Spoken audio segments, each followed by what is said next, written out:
Armen kis kabarat dehmi Redu shurban tora tora Yang talo Kawalin tabana Yona yona yona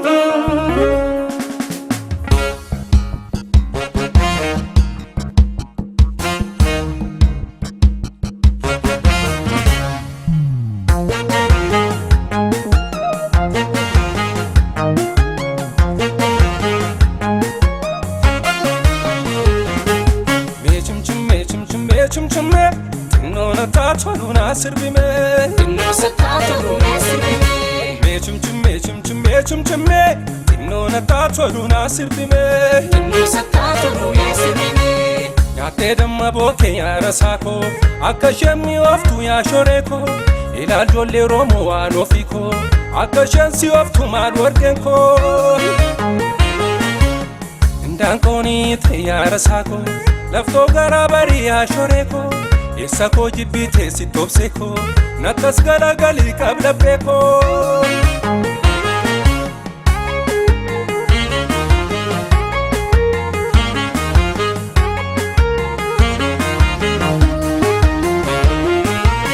malenya tuminani tala gudata bone samaru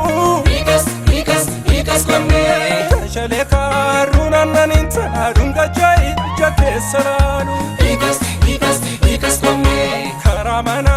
babanti min tala jalda sidula galami ikas komne walam balil kanor biyari bade sidu ka galami ikas komne tafiyami intulatu wasiwami malengaltu jona muriti ni jonsira jinin kolle hare nona turiti tinno situra jinin michutane tafiyami intulatu wasiwami malengaltu jona muriti ni jonsira jinin kolle hare nona turiti tinno situra jinin michutane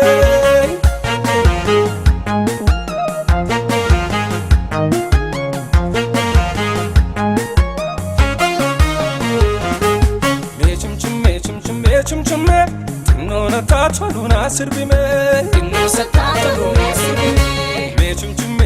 me chumchume tinona ta choluna sirbime tinno satta choluna sirbime jinni bari ba o yarasako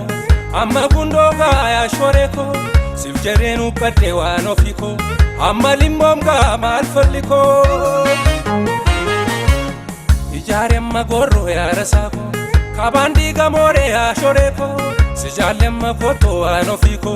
kayeni samore malfaliko